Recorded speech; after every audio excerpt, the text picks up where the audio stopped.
Buenas noches, damas y caballeros, y bienvenidos otro viernes más a Oráculo de Enro, un programa donde las sombras del pasado emergen para revelarnos sus secretos más ocultos, donde la magia, el misterio y las sonrisas se entrelazan para revelarnos una verdad más allá del evidente. Mi nombre, como bien sabéis, es Javier Valdivia y soy presentador y guía de este programa. El programa de hoy es un programa especial porque vamos a revelar o a adelantar muchos acontecimientos de cara a un par de meses. La única inconveniente es que mis dos queridos colaboradores no me van a acompañar en la noche de hoy, Alejandro Cortés y José Carmona, por tema de agenda, por distribución de trabajo y demás, y otros eventos, pues también participamos en otras cositas, pues no hemos podido organizarnos para que estuvieran aquí esta noche. Desde aquí, un abrazo y un beso, y seguro que de donde estéis nos estarán viendo, ya sea a través del canal o a través de las redes sociales como YouTube. Bueno, así que, pero no quiere decir que voy a estar solo todo el programa, no, mucho lejos. Sí es cierto que voy a hacer bastante parte del programa, lo haré en solitario, y otra parte me va a acompañar una querida colaboradora, compañera, una persona que tengo una gran admiración, mucho cariño, ya después de tantos años juntos, más seguro que alguno ya se puede intuir por dónde van a ir los tiros, que bueno, voy a aprovechar y me va a acompañar un ratito esta noche. La idea, bueno, ya iremos improvisando sobre la marcha, como bien sabéis. No nos gustan mucho los guiones establecidos. Pero voy a aprovechar un poco, como están acondicionando el plató para, para cuando me acompañe nuestra invitada, pues bueno, pues voy a hacer casi toda mi sección la haré de pie, que también es bueno. Estamos de pie, aunque no me voy la parte de abajo, pero estoy totalmente vestido. Delante de mi croma, que con este fondo maravilloso, yo siempre le digo a los editores de edición que no me cambien el fondo, como ya me cambian la imagen por otra por una, pero esta la verdad es que le tengo muchísimo cariño, me lleva acompañando desde que empezamos el programa. Pero me va a servir porque luego voy a poner una imagen aquí y así ya pues, sobre la marcha pues nos damos acontecimiento. Antes de empezar con nuestra dinámica del programa, como ya sabéis, esta semana ha habido una noticia a mí bastante triste. Más sobre siempre todos los años cuando empiezan a llegar las temporadas de calor es una noticia que suele pronunciarse mucho y yo creo que debería de haber un tipo de protocolos o algún tipo de gestión para que no se siga repitiendo estas circunstancias. Refiero que esta semana me dio un menor de 2 añitos de edad por despiste, por olvido, se quedó en el asiento de atrás y por el calor y el tiempo en el asiento pues, perdió la vida. No es algo que sea puntual, es algo que por desgracia todos los años, como he dicho, se nos repite. Entonces, ya debo decir, cuando hablas de estos acontecimientos, pues no se puede evitar que se te remueva algo por dentro, ¿no? Ese que salga a flor pues esa tristeza, ¿no? Desde aquí un fuerte abrazo a la familia y a uno de los propietarios que por desgracia fue el que sufrió ese despiste. Lo más seguro que se va a castigar el resto de su vida por este acontecimiento. Incluso ahora mismo que estoy hablando, pues, recordando un poco la noticia, se afloran, ¿no? Los sentimientos. Yo soy papá y sé que es un trago bastante duro tener eso. Bueno, yo con mi pareja, con Verónica, que bien la conocéis, presentadora de otro programa de aquí de la casa, teníamos una norma de que cuando uno de los dos, pues, si nos íbamos los dos juntos a hacer la ruta, pues no escribiéramos. Es decir, si yo pasaba cierta hora que más o menos estipulábamos que ya habíamos tenido que haber llegado a la guardia y demás, pues nos escribíamos. ¿Cómo? Si nos había escrito, el niño en el cole, el niño en la guardia, todo bien, ok, me voy a trabajar. Pues me escribía, o le escribía yo, o le escribía ella, ¿no? En una forma de medio protegerte, porque vivimos en un caos continuo, ¿no? Vivimos en una dinámica continua y muchas veces falta que venga un agente externo, una llamada laboral, un percance en la carretera, que hace que entremos en un modo automático y se nos olvide todo lo demás. Y más si las nenas se duermen, bueno, en mi caso no se dormían mucho, pero se suelen dormir rápido en el coche y no hacen ruido. Y ahí puedo a pie al descuido. Entonces yo creo que, aparte de esa norma interna, ¿no? de los papás y las mamás, que la guardería de por sí tuvo un protocolo, ¿no? Es decir, un nene, una nena no acude al centro, automáticamente llamar a uno de los progenitores y preguntar cuál ha sido la causa de que no venga, porque a lo mejor ha dado la casualidad que se ha olvidado, o se ha despistado y no ha podido dejarla. Entonces, bueno, pues, se echa un telefonillo, igual que en los colegios de primaria, ¿no? Los primeros años de primaria. Yo creo que sería bueno que cogieran esta dinámica, que muchas veces nos cansaremos, ¿no? De tener que estar dando explicaciones porque no lleva al niño o la nena al cole o a la guardia, pero más seguro que más de una familia lo agradezca. Y yo creo que sería algo bueno que se incorporara, ¿no? Aprovechando este pequeño espacio que tenemos, de sugerir esa pequeña idea. Y como he dicho antes, un fuerte abrazo y todo el apoyo desde aquí a la familia que seguro que lo está pasando muy mal. Y cerrando este espacio que le quería dedicar y arrastrado por otro, que es como una especie de maremoto, que ya los que me conocéis ya de aquí, de mi andadura del programa, aunque alguna vez que otra me he metido, me he frangado con el tema de la política, solemos ser bastante neutrales. De hecho es que yo al día de hoy he votado a casi todos los partidos, desde un extremo hacia el otro, es decir, desde izquierda a derecha y de derecha a izquierda. No me considero una persona de un partido fijo, sino que más o menos siempre iba votando según lo que me dictaba el corazón y las propuestas, ¿no? que sacaban, independientemente del color que tuviera el partido. Pero hago esto por la imputación que hemos tenido del expresidente Zapatero. Me parece muy bien que cada uno se posicione en decir que es culpable o que es inocente. Todo eso es totalmente legal e incluso razonable, ¿no? Que cada uno se posicione, porque cada uno tiene sus creencias, cada uno tiene sus pensamientos y cada uno saca sus razones. El problema viene cuando hacen obstaculizar a la justicia. Yo creo que un juez, y creo que esto también lo han salido en diferentes canales, un juez para determinar, imputar a alguien, no solo lo imputa por gusto, sino que lo imputa a raíz de unas bases sólidas, ¿no? O unas pruebas más o menos solventes o sólidas. Porque lo imputa ya solo, primero vamos desde el punto egoísta, es su carrera la que pone en juego. Tú imputar por gusto, te estás jugando a que te tachen, incluso por perder lo que sería tu vocación, ¿no? Que es ser juez en este país, ¿no? En el sistema jurídico. Y luego, si buscamos el plano empatizante, el plano emocional, que destrozas la vida de una persona, ¿no? Entonces, yo creo que por esas dos partes lo tienen que tener muy seguro a la hora de tomar sentencia. Entonces, tú te puedes posicionar en contra de que es inocente, te puedes posicionar a favor de que es culpable, pero no obstaculizar a la justicia. Dejar que siga su desarrollo, que sigan sus investigaciones, poner todo de la parte de cada uno en facilitar ese desarrollo, y cuando llegue al final, pues ya sabremos si es culpable y si es inocente. Ya está, si no es tan difícil, ¿no? Pero las primeras reacciones fueron el Partido Socialista, hacer filas y hacer una OPA hostil contra los jueces, diciendo que todo viene a raíz de una denuncia ultraderechista, que ya después se demostró que realmente la acusación hacia Zapatero, la investigación hacia Zapatero surgen por la petición de varios países, por una investigación de fraude de la línea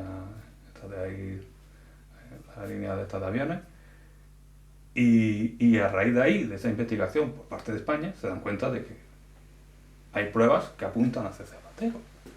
Entonces, bueno, no es la ultraderecha, como bien han intentado alegar. Entonces, ¿está a favor de que Zapatero es inocente? Perfecto.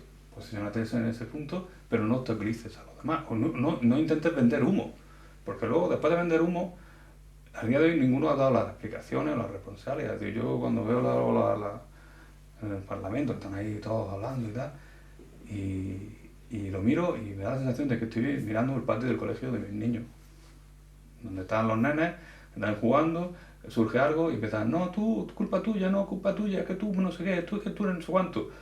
Lo único que me falta es decirle a algún político en esto, cuando termine su DS, rebota y tu culo explota, vamos, porque es lo único que faltaría. Y yo muchas veces soy muy partidario cuando hablo de estas cosas de poner ejemplos muy absurdos, ¿vale? Porque yo creo que se entienden de esta manera. Yo creo que los políticos tendrían que todos remar en la misma dirección, que es hacer que España y los ciudadanos españoles y los inmigrantes que estén aquí durante muchísimo tiempo y ya están aportando al país con su trabajo, con su esfuerzo y demás, pues, coño, hacer que, perdón por la palabra, hacer que crezcan, ¿no?, dentro del país. Entonces, usando un ejemplo un poco absurdo, vamos a suponer que el país, España, es un barco gigante de remo. En el lado izquierdo se posiciona los de izquierda y el extremo izquierda, y los delanteros centros también, si queramos, y en el lado derecho, pues, venga, pues todos de derecha. Y el barco se tiene que desplazar desde un punto hacia el otro. Pues eso sería lo que sería el rumbo de España para que fuera creciendo. Ahora bien, para que el barco avance, tiene que pasar una cosa muy sencilla y muy lógica. Vamos a suponer que, claro, como no se ponen de acuerdo, los del bando izquierdo o los del bando derecho, porque me da igual, deciden no remar. Y los del otro bando deciden remar. Bueno, por lógica, el barco lo que hará es girar. Irá girando. De una manera muy brusca, pero irá girando. Por como no se ponen de acuerdo ninguno de los dos, pues ahora uno decide girar hacia un lado y el otro decide girar hacia el lado contrario. Pues vamos a la puerta. Se pelean y deciden no girar, no remar ninguno. Pues el barco va a la deriva. Hasta donde termina, ¿no? Va a costar más luego regresar al cauce. O deciden remar en la misma dirección, pero como yo soy más chulo que tú, pues decido remar más fuerte y más rápido. Pues de la misma manera va a hacer lo que el barco vaya ladeado hacia un extremo y no vaya hasta el punto final. Entonces la única manera de que avance el barco es que remen los dos por igual. Al mismo ritmo, en la misma dirección. Luego si hay uno, dos, tres que no reman, la fuerza de grupo hará que esos tarde o temprano sigan remando y se unan a ese rumbo del remo. Pues esto más o menos lo que pasa con los políticos. Si en los dos grupos políticos que llevan gobernando desde el final de la Guerra Española y se activó la Constitución y salió el primer presidente, todos los partidos políticos tienen casos de corrupción. Todos. Entonces no sirve de nada que cuando haya un caso nuevo, ahora con el de Zapatero, que la primera defensa que sea es decirle al del PP que ha tenido casos de corrupción. Si lo sabemos, si todo el mundo sabe que ha tenido casos de corrupción, y no es ser algo nuevo. Y lo más seguro que dentro de 10 años, por otros partidos políticos, habrá casos de corrupción. Aquí, en este punto, me recuerdo mucho de mi abuela. Porque yo cuando era jovencito y escuchaba a mis tíos y tal, hablar de política, y mi abuela estaba en medio, mi abuela terminaba muy rápido la discusión, incluso terminaba muy rápido el debate, porque decía algo, y al día de hoy tiene razón, yo por lo menos pienso así. Dice, tenéis que saber una cosa, da igual, porque tengo familia de derecha, tenía familia de izquierda, y bueno, pues el conflicto normal y corriente, ¿no? Pero antes no pasaba nada, aquí es capaz de tirarle un plato a la cabeza en los días de hoy. Y mi abuela terminaba siempre la discusión con el mismo comentario, decía, da igual del partido político que seáis, porque todos los políticos roban. Y dice, hay que votar al partido que menos te robe, porque así de una manera tendrá un poco más de desahogo para poder vivir. Entonces, partimos de ahí, da igual de que seas de un partido, que seas de otro, tienes que asumir de que tu partido va a robar tarde o temprano, una de las personas va a robar, porque el dinero es muy goloso y a todo el mundo pues, se le escapa la mano de vez en cuando. ¿Qué hay que hacer? Hay que ser críticos con el partido, no hay que hacerle palmas y decirle, oh, qué maravilloso eres, qué grande eres, qué bueno, no sé qué. No, hay casos de corrupción en el partido, vamos a achacar esos casos de corrupción y vamos a tal. Que esto, cuando estuvo el PP, hicieron una moción de censura y lo sacaron a la calle. Y ahora, los mismos que hicieron esa moción de censura con esos casos de corrupción, ahora que hay un montón de casos de corrupción, o indicios de casos de corrupción, que algunos han demostrado que sean culpables, bueno, algunos ya sí, pues que hagan la moción de censura y se echen a la calle. No, ahora todo vale, ¿no? Entonces, hay que ser sensatos y tener siempre la misma vara de medir. A mí no me sirve de nada que ahora se estén inundando redes sociales, que se estén inundando canales, de un bando de la política y otro bando de la política, sacando casos de corrupción de cada uno de ellos. ¿Vale? Pues eso no me sirve. A mí, como ciudadano, como persona que reside y vive en el país de España, eso a mí no me sirve de nada. A mí me sirve que se tomen medidas y que se actúe acorde a eso. Y que me sirva que me tenga una calidad de vida mejor. Porque a mí hacerle la pelota a un partido político, el cual no está haciendo nada, le da exactamente igual, y lo único que hacen es mirar para otro lado y mientras que están agostitos, pues me hace pensar qué futuro le espera a mis generaciones. Es decir, mi descendencia, ¿qué futuro le espera? Que es lo que tendría que preguntarse cada padre de familia y cada madre de familia. Este es el camino que yo quiero para mis hijos, o para mis nietos. porque los que estaban por encima nuestra ya han terminado. Ellos ya somos nosotros los que tenemos que empezar a plantear las bases para el futuro de nuestro linaje, ¿no? De nuestra descendencia. Si tenemos nietos, nuestros hijos deciden de no tener hijos, pues bueno, están en total libertad. Pero debíamos de plantear esa cuestión. Que lo único que estamos haciendo es que la gente celebre, jovencitos que celebren que le han dado una paga ya de por vida para no trabajar, pero bueno, esa paga, ese dinero sale de algún lado. Es que los del PP son peores. Bueno, vale, sí, pues ya está. Pues con eso solucionamos todo. Ya se acabó el problema. Los del PP eran peores. Los de izquierda son peores. Vale, sí, sois peores los dos, pero poner soluciones. Que para eso estáis cobrando, para que mejorar la calidad de vida de los ciudadanos. Y hasta aquí corto, porque sé que no es un tema que a mí me gusta hablar mucho de ello, pero hay que ser más o menos coherentes con esto. Y sobre todo cuando hay periodistas de investigación, o periodistas, presentadores de otros canales, que solo barren hacia un lado. Yo creo que eso es faltarle la verdad a la sociedad. Un presentador o un periodista tiene que ser ante todo neutral. Puedes tener una orientación hacia un partido o hacia el otro, pero tu obligación de cara al que te está viendo es ser lo más sincero posible.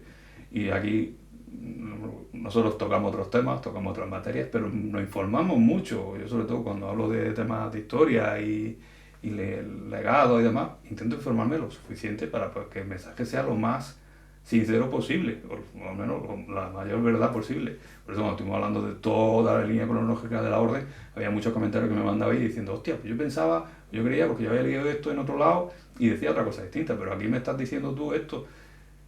Y es verdad, porque me guío en eso. Y ahora, le voy a pedir a producción que me cambie la imagen, pero voy a decirle que Dios a esta imagen bonita. Y aquí tenemos a la imagen de la figura del Sagrado Corazón de Jesús, en lo alto del Cerro de San Cristóbal. ¿Por qué? Porque como hice la pregunta la semana pasada de que si quisierais que habláramos de esta figura en concreto, que tenemos aquí, me habéis escrito por correo los datos de contacto, tanto de correo electrónico como mi número de teléfono, solicitando que sí, que hablara de esta figura. Y antes de iniciar la conversación, porque no sabía muy bien cómo orientarla, pues estaba hablando con el equipo de producción, estaba hablando con algunas amistades, y a todos le preguntaba más o menos qué piensan o qué edad piensa que tiene, que le digan la edad de nuestra estatua del Sagrado Corazón de Jesús. Algunos la fechaban por el 1500, 1700, algunos un poco más reacios decían, no, unos 100 añillos, más o menos, 100, 150 años. Bueno, hubiese cumplido, el 30 de abril de este año hubiera cumplido 95 años. Digo, hubiera cumplido porque pasó una serie de cosas que ahora vamos a ir revelando. Así que, dentro de cabecera y continuamos.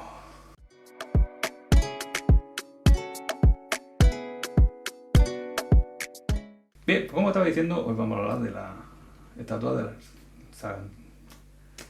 Sagrado Corazón de Jesús. Es que me cuesta hacer el arranque porque pues, vaya nombrecito largo. Bueno, sobre la estatua. Y no es, eso he dicho, hubiese cumplido 95 años este abril. ¿Por qué? Nos tendríamos que desplazar a la fecha del 1920. Se reúne la clase noble de Almería y empiezan a reflexionar y a meditar qué monumento, qué podían hacer como un estandarte para que los ciudadanos de Almería se sintieran como protegidos y guiados y al mismo tiempo pues como ese guardián activo noche y día. Y claro, como teníamos en esa época el cristianismo estaba muy marcado en la sociedad, pues decidieron de crear la figura del Sagrado Corazón. Y para ello se ponen en contacto con uno de los mejores arquitectos del momento en Almería, que es Guillermo Langret, que también es el responsable de vamos a decirle, de las reformas de las galerías subterráneas, que ya hice mención la semana pasada, que los templarios usaron esa galería que habían hecho primero inicialmente los musulmanes, pero luego la orden templaria, cuando estuvo aquí en la Reconquista, modificaron y ampliaron más esas galerías subterráneas, porque Guillermo Langre fue el que la acondicionó, a decirlo así de alguna forma, y las moldeó, que luego sirvió posteriormente como refugio en la guerra civil. Pues Guillermo Langre fue también el responsable de llevar a cabo la construcción de esta estatua. Pero no lo hizo solo. Guillermo Langre se puso en contacto con uno de los mejores arquitectos granadinos, Navas Parejo, para que él se encargara de esculpir la estatua. Bueno, aceptó, se trasladó de Granada a Almería y pues empezó con Guillermo a diseñar y a elaborar la estatua del Sagrado Corazón. Guillermo Langre se encargó de hacer ese pedazo de pedestal que tenemos, con unos dibujitos, unos anagramas preciosos, unas piruetas de estas, unos rizos. Era una pasada. El pedestal podríamos decir que luchaba mano a mano con la figura. Pero Navas Parejo pues, decía que, claro, que él se iba a encargar de la escultura, pero los dos coincidieron en una cosa: necesitaban que fuese una pieza única, una pieza imponente, una pieza de un material exquisito. ¿Qué tenemos aquí en Almería que sea un material tan valioso y precioso? Pues sí, lo más seguro que ya lo tenéis en la cabeza. El mármol de Macael. Pues se desplazan hacia las canteras de Macael en busca de una pieza sólida y blanco nuclear. Es decir, no quería que tuviese ningún tipo de veta ni de fisura, sino que querían que fuese una pieza totalmente blanca, lúcida, hermosa. Y empiezan su tallado. Fue tal la terminación que los rasgos de la cara eran casi, vamos a decir, unos rasgos de una cara real, los pliegues del camisón perfectos, total, es decir, tenía una finura la escultura, que podríamos decir que hubiese sido una de las estatuas más bonitas que tendríamos en la provincia de Almería. No llega a su pedestal hasta el 30 de abril de 1930, que se hace una gran fiesta, se ponen guirnaldas florales, la gente cantando en la calle, se coloca en lo alto de ese pedazo de pedestal que tiene. Por eso digo que era hermosísimo también el pedestal, que podríamos decir cuál de los dos era más bonito en la época. Pero de esta forma consiguieron tener a ese vigilante activo en la provincia de Almería, que vigilaba los mares y vigilaba a los ciudadanos de Almería. Imaginaros que en esa época edificaciones tan altas como tenemos hoy en día no había. La figura se podía ver desde cualquier punto de la capital. Duró poco. Por desgracia, duró poco. A ser exacto, duró 6 años. Porque en 1936, como bien sabéis, estalla la guerra civil. Y una de las cosas que promovieron en la guerra era intentar destruir cualquier imagen o representación cristiana o católica, mostrarse religión. Pero claro, cuando llega la guerra a las calles de Almería, no se le ocurre otra cosa a los soldados que por esa vez le tiro a la estatua. Pero bueno, no conseguían el efecto deseado. Se portillaba, como he dicho, cogieron una de las mejores piezas de mármol que encontraron. Se portillaba, en algún momento sí podía haber hecho alguna fisura. Pues bueno, pues después de tanto tiroteo y viendo que iban a gastar muchas balas, uno de los presentes, un lumbrera, como siempre en todos los grupos tenía que haber uno, decide que si le ponen cargas explosivas, pues será más fácil destruirla. Efectivamente. Le pusieron cargas explosivas y las detonaron. Imaginaros, en Almería, en esa época, menos ruido ambiental, pues vamos, la explosión se escuchó yo creo que hasta en Carboneras, o el Pueblecito, que tienen que tener mala suerte de decirle el nombre. Se escuchó en todos lados. Y de esa estatua majestuosa que se levantaba, pues lo único que quedaron fue un montón de escombros de mármol destrozados, añicos, girardos, ¿no?, que se pudiera decir. Y ahí se acaba el legado de esta estatua maravillosa.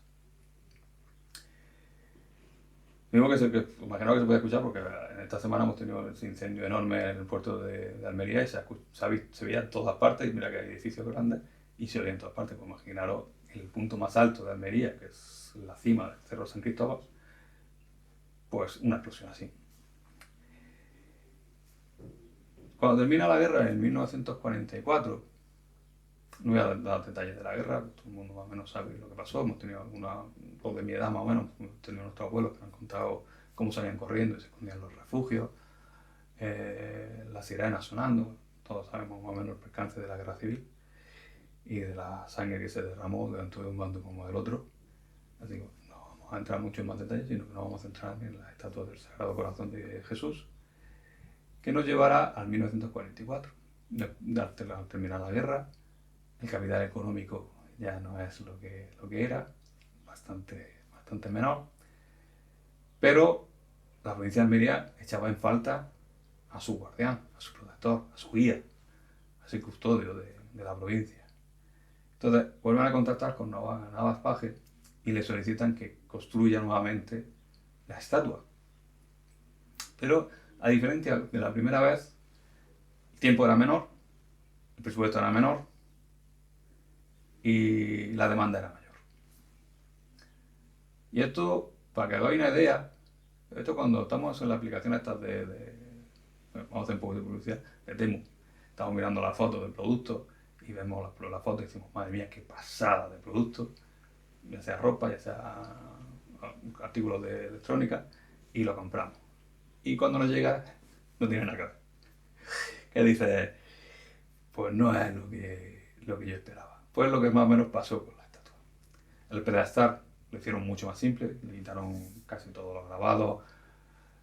Sigue siendo imponente, porque sigue siendo imponente, pero ya perdió ese toque majestuoso. Y la estatua pasó exactamente lo mismo. Los rasgos ya no eran rasgos tan pulidos, eran rasgos más bruscos del rostro. Los acabados en los pliegues del manto tampoco eran acabados finos. La pieza de mármol, sí sigue siendo mármol, pero la pieza de mármol ya no era de la misma calidad que la primera, era ya una categoría menor. Pero bueno, ahí sigue estando. No tiene 95 años, tiene 70. No, 80, perdón. Por el 45 cuando la subieron nuevamente, pues tiene 80 añitos, que también tiene bastante. Y esperemos que tenga muchos más. Pero ¿por qué también la prisa de poner ese guardián? Porque era necesario cerrar un ciclo de sangre. Porque el Cerro San Cristóbal, como bien sabéis, que conté la semana pasada, es un lugar donde se ha llevado muchísimas batallas campales, que es lo que quería decir, he dicho campaña antes. Batallas campales. Tenemos cuando hubo la guerra entre los musulmanes y los cristianos contra los musulmanes, porque luego cambiaron de bando, con los piratas que venían a sabotear las costas. Es decir, hubo muchos enfrentamientos. Luego la Guerra Civil Española también se llevó muchas batallas en ese lugar. Y pensaban que poniendo el Cristo nuevamente, la imagen del Sagrado Corazón allí, era una forma de cerrar toda esa sangre y de poder seguir avanzando. Y eso por eso fue uno de los motivos de correr lo antes posible por volver a ponerlo. Y esperemos desde aquí que dure muchísimos años más. Eso sería buena señal, ¿no? Y hasta aquí un poquito la historia de esta figura de resurrección, ¿no? Y por qué se llevó a cabo. Si queréis ver realmente la figura o alguna imagen de la figura en su esplendor, podéis visitar los archivos históricos y solicitarlo y os facilitan la imagen. Nosotros hemos intentado pedirla, pero no nos ha dado tiempo a que nos mandaran los archivos. Apenas si conseguimos las imágenes para la semana que viene, la pondremos en un momentillo sin ningún problema. Ahora me están chivando de que todavía no han terminado de acondicionar la sala. Vamos a hacer una pequeña pausa para ir a publicidad y cuando volvamos del anuncio iremos directamente con mi invitada que viene esta noche. Así que no se muevan, que enseguida regresamos. Hey, Bueno, hola Pablo. Alberto, ¿qué tal? ¿Qué tal? Alegre verte. Qué bien te veo. Gracias, la verdad. Desde que vengo así a Almería estoy mucho mejor. Venga, nos vemos, Alberto. Venga. Hasta luego. Almería, es tu mejor compañía. ¿Sientes que ha llegado el momento de parar, mirar hacia adentro y empezar a cuidarte? En Psicoalmería te acompañamos a crecer y avanzar. Somos tu centro de psicología clínica en Almería, especializado en el bienestar emocional de adultos, mayores, adolescentes, niños y familias. Realizamos terapia individual, de pareja, sexología, terapia infanto-juvenil, familiar o grupal. Tu proceso es único y aquí lo tratamos como tal. Porque pedir ayuda también es un acto de valentía. Psicoalmería es tu centro de psicología. Psicoalmería es tu mejor compañía. Cuando quieres empezar.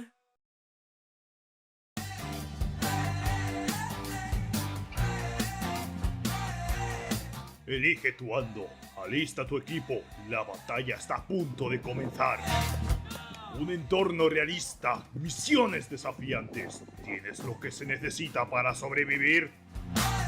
Para niños, adultos, amigos y familias, sin distracciones, solo tú, tu equipo y la adrenalina. Paintball Supervivientes en Hergal, a solo 20 minutos de Almería. Vive la experiencia y demuestra que eres el mejor. Reserva ahora y únete a la batalla. Visítanos en www.paintballsupervivientes.es o para reservar tu día Paintball, llámanos al 615-188-550. Paintball Supervivientes, acción de película.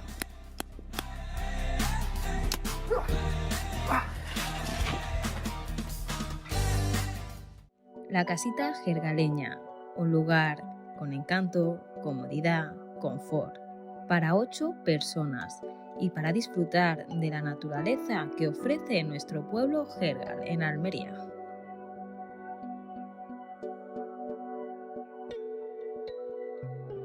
Buenas, me habéis pillado leyendo mi nueva novela, La herencia oculta. Una novela donde se engloba la historia, la ficción, donde la vida de Ethan se entremezcla con el legado pasado de su abuelo. Si queréis disfrutar de una buena novela, no dudéis en adquirirla.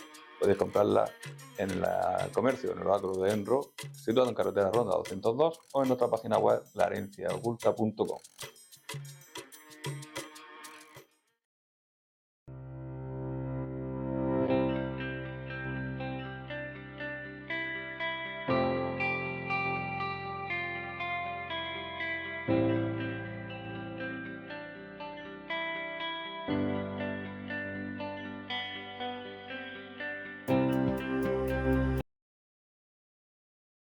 Bien, pues ya hemos regresado de publicidad y como habéis adelantado, me acompaña mi mujer Verónica, como seguro que alguno ya ha adivinado por dónde iban los tiros, que viene un poco tripitada, sorpresa, no sé cómo miramos, pero estoy más seguro que sacaremos algo interesante. Buenas noches, vida. Buenas noches a todos y a ti, cariño. Bien, pues primeramente pues, vamos a enfocarlo sobre una de las novelas que tengo por ahí y primero vamos a ver el aporte psicológico, porque muchas veces la gente piensa que el terror, las películas de terror son perjudiciales o que no son gente muy grata, la gente que lo ve. ¿Nos favorece tener este tipo de experiencia? Por supuesto.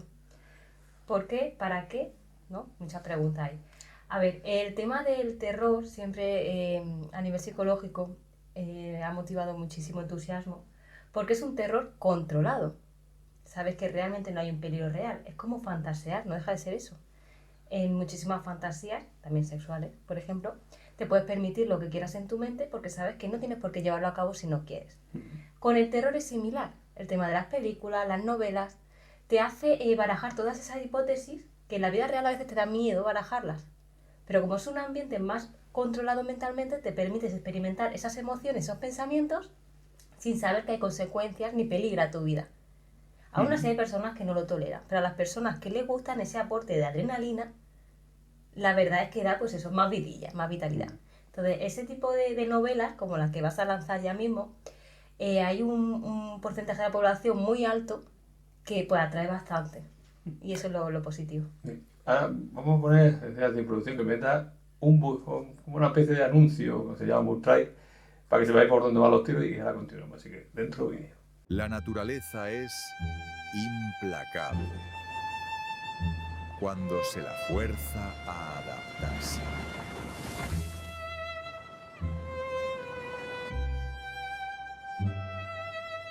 Durante años, Buscamos el recipiente perfecto.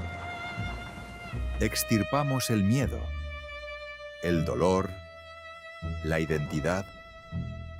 Vaciamos la carcasa humana para dejar entrar a la divinidad. Saturamos su sistema nervioso con terror químico. Y por su éxito biológico, el sujeto nuevo fue castigado con la oscuridad absoluta.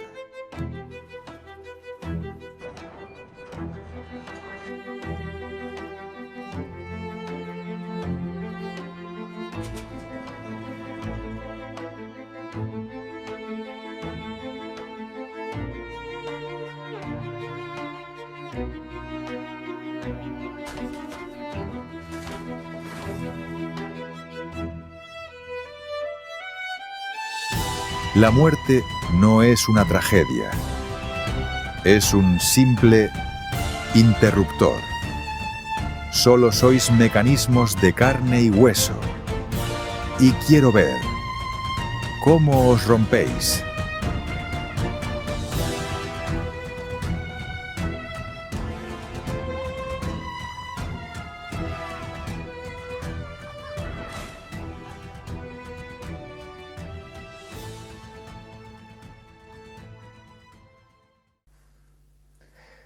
Bien, habéis visto el vídeo, ya más o menos pues, podían surgir muchas preguntitas. Algunos lo habrá dado repelús al ver el vídeo, imagino que sí. ¿No? Como hemos dicho antes, pues, ese tipo de miedo, ¿no? De incomodidad, más o menos un poco incómodo. Y que está muy bien elaborado el book trail, la verdad.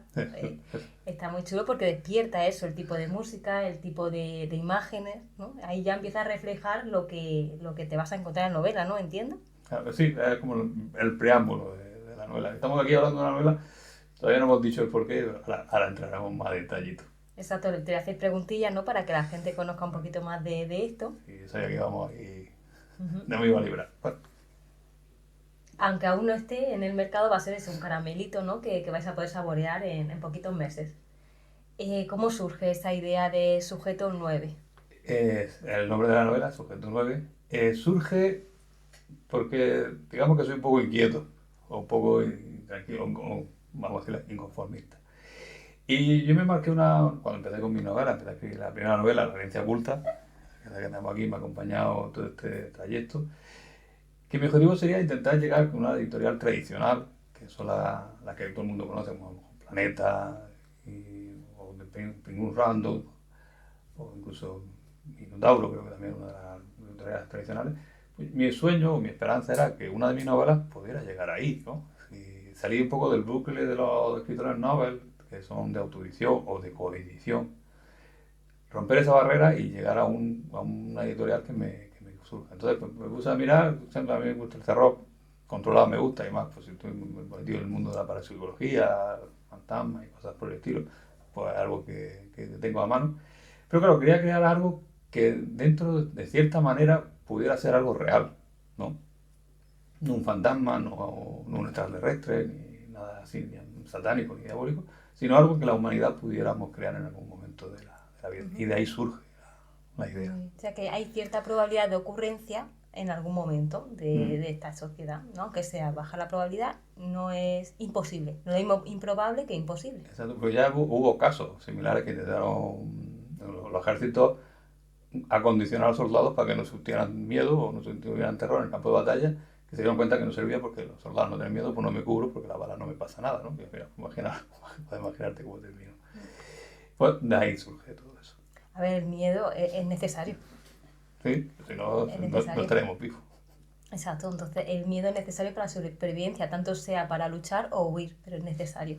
O sea, vivir sin miedo o sin dolor, realmente lo que peligra es la supervivencia de esa persona. Exacto.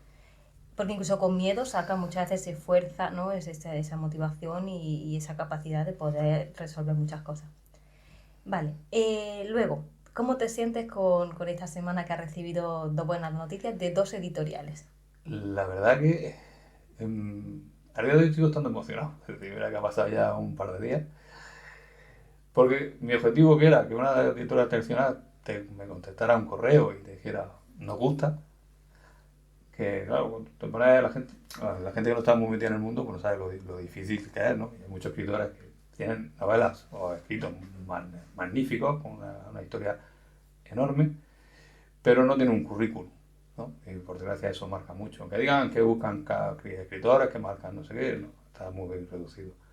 Y cuando por desgracia entran en el bucle de editor de autoedición o de autoedición, o coedición, luego cuesta mucho más salir de ese, porque sigues sin tener un respaldo de un sello reconocido, ¿no? Yo tuve la posibilidad y la suerte de que dos editoriales tradicionales, aunque sean pequeñas, pero tradicionales, me escribieran y me dijeran que les gusta la obra, que encaja con su deseo y que les gustaría pues, tenerla en el catálogo. Lo más bonito, por decirlo así, es que los tiempos de contestación de una editorial puede pasar 6 meses, un año. Y fue en un mes. Muy bien. Entonces, pues, mayor alegría, ¿no? Exacto, y más como dice del recorrido, ¿no? que has vivido durante estos años como escritor, que otros también lo pueden estar viviendo, ¿no? con sus más y sus menos, el darte cuenta, ¿no? todas esas editoriales de autoedición que realmente al principio juegan un poco con esa ilusión también, ¿no? de que empiezas a crear y que no deja de ser en ocasiones imprenta encubierta, porque acabas haciendo todo tú, con toda la ilusión, pero con un mundo que a veces no conoces, como el de la publicidad o marketing, por ejemplo, ¿no? Exacto. Por mucho que se te dé bien escribir. Entonces, cuando ya llegan esas editoriales que tienen ese respaldo, que hacen ese trabajo profesional detrás, que ya no va a cargar sobre tus hombros, pues eso da, entiendo que muchísima satisfacción también y reconocimiento. Te quita la mochila de encima. Y si hay alguno que está en mi situación similar, ¿no? que está con las autoediciones, mirar muy bien los contratos, porque luego hay muchas editoriales que dicen que son tradicionales, que son tal, y cuando te mandan el contrato, de tradicional tienen poco. Entonces, al final son coediciones o híbridas, que se le llaman. Que son, dicen, no, nosotros no hacemos cargo del libro, no hacemos cargo de la corrección, de la maquetación, del diseño de portada, pero hacemos una tirada corta, 100 ejemplares, y tú estás obligado a comprarnos 50 o 60, con la excusa de que lo vas a tener tú para hacer tus presentaciones y todo eso. Eso no es una edición tradicional. Las editoriales tradicionales que hacen todo ellos, ¿sí? Ellos se encargan de hacer la corrección, la maquetación, la imprenta, pero no cobran nada al escritor. Incluso ni te obligan a comprar el libro. Incluso para las presentaciones lo que se suele trabajar es que ellos se ponen en contacto con los sitios que tú vayas a gestionar las presentaciones o las firmas. Ellos mandan los libros y luego la papelería, la librería o el sitio donde se hace la presentación decide al final de ese, pues si han sobrado ejemplares, pues se devuelven o se lo quedan. Pero no recarga ninguna cantidad económica en los escritores, que eso es lo que he conseguido, ¿no? Tener esa libertad y luego pues poder hacer otro experimento, ¿no? Como habéis podido ver, pues, el book trail lo hice yo, lo he hecho yo, y con la IA, bueno, pues, con mi periodo investigando, pues bueno, pudimos hacer ese desarrollo. Muy bien. Venga, pues vamos a centrar un poquito más, que has venido a hablar de tu libro, Vale. ¿no? Venga, ¿alguna pincelada que podamos saber del contenido? Es de terror. Bueno, viendo el vídeo, el book trail, podría hacer una imagen que es de terror. Bueno, hemos arrancado, si es bueno, sufrir esas sensaciones del terror en el cuerpo del ser humano. Es de terror, pero es un terror, digámosle, incómodo en gran parte de la novela. Es una novela muy corta, una novela corta que se le llama, tiene unas 43.000 palabras. Luego no sé si la editorial me va a hacer modificar algún fragmento, o ampliar o recortar, pero bueno, inicialmente el borrador está en 43.000 palabras, más o menos lectura rápida y muy inmersiva. Muy, muy inmersiva. ¿No podemos chivarte nada más? Que se sale fuera de los cánones de películas de terror o de libros de terror. Siempre que leemos un libro de terror más o menos tenemos una idea preconcebida de cómo puede terminar la novela y está totalmente contrario. Mis amistades que hacen mi testeo, ¿no? De vez en cuando pues, se los mando a ellas, a esas personas, pues, han dicho que no se esperaba. Es decir, que está hecha para romper esquemas, ¿no? De alguna manera. Sí, porque me gusta, ¿no? De todas las novelas, pues ya llevo 6 escritas, que solo se han publicado La herencia oculta y en breve saldrá, bueno, en breve, vamos a firmar el contrato, me han dicho que unos 6-7 meses, pues claro, que hablaremos que para enero o febrero estará el caso de Sujeto 9 en venta. Todas busco ese punto de intercambio, incluso también las enfoco mucho a la reflexión, ¿no? Cuando terminas de leer el libro, pues, cuestionarte cosas y pensar cosas. Pues sí. Que digo que es muy importante el pensamiento crítico, el reflexionar, ¿no? Y más ahora que la mayoría de las cosas te vienen dadas, por desgracia, ¿no? Todo es rápido y fácil, y más con la IA, con lo que queramos, con cualquier duda. Mientras que leer un libro así inmersivo como este, que te haga reflexionar, que te haga sacar conclusiones, que te haga cuestionarte cosas, eso es lo que necesitamos realmente en la diferente etapa de nuestra vida, ¿no? Ese pensamiento crítico y no solo el piloto automático y dejarnos llevar, o respuestas rápidas, fáciles, sin tener que pensarlo.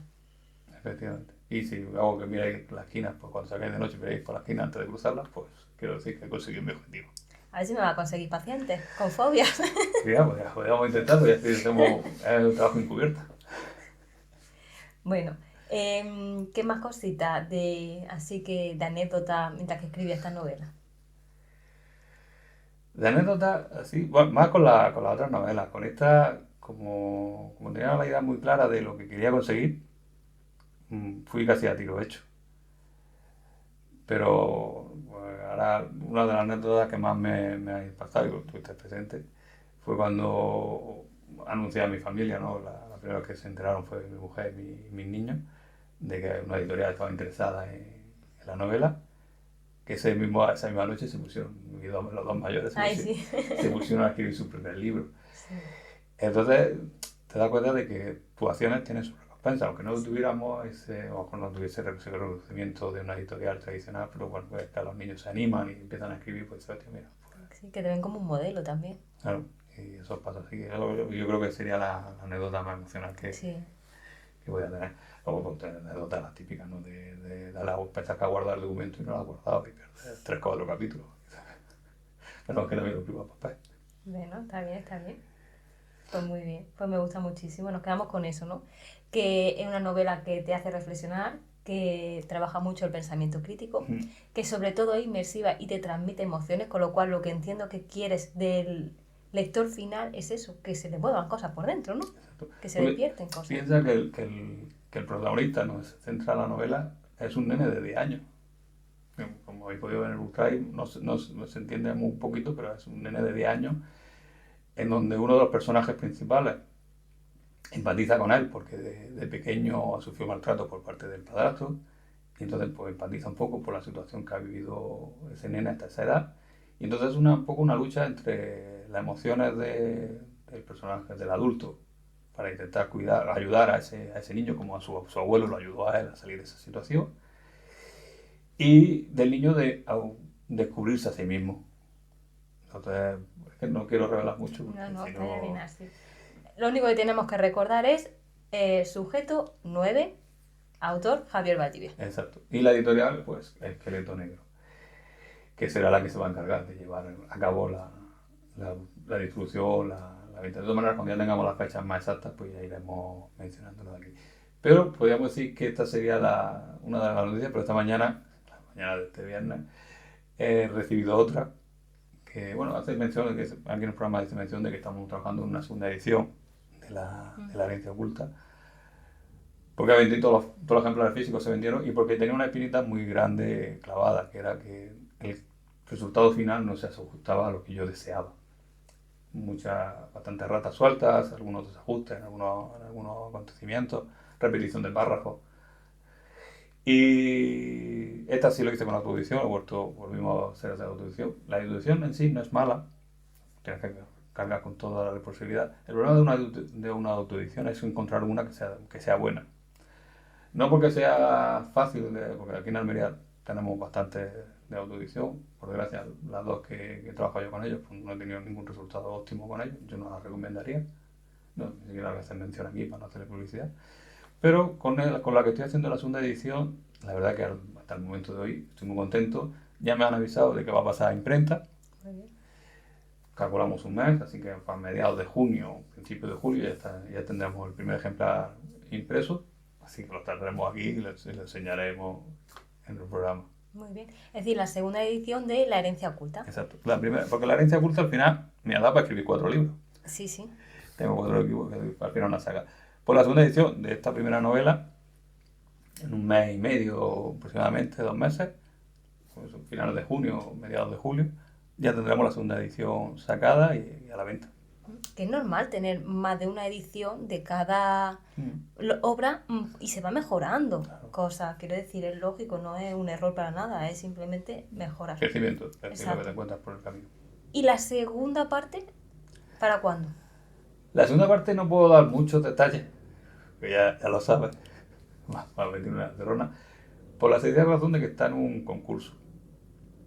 Entonces, hasta que no se salga el voto final, es decir, que no se programen los campeones, no puedo mover esa novela, por desgracia. Pero está bastante bien, porque se entienden muchas cosas de la primera. Muy bien.